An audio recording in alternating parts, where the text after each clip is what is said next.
আসসালামু আলাইকুম। কেমন আছেন? এই তো আছি ভালো। এই এমপির লগে, এমপির সামনে।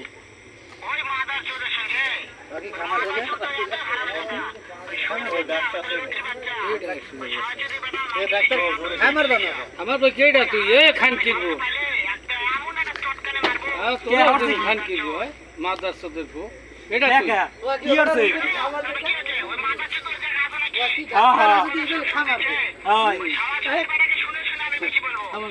ডাক্তারে খামার খামার তুই কেডা আয় তুই আয় সামনে খামার দে তোমার যদি তোমার মারবে তুই ভাই তুই যদি মারবে তোর যাবই দিমু যাবই এ মাদার সাথে তোর যাবই দিমু এ মাদার সাথে তোর যাবই দিমু তুই আয় কারছে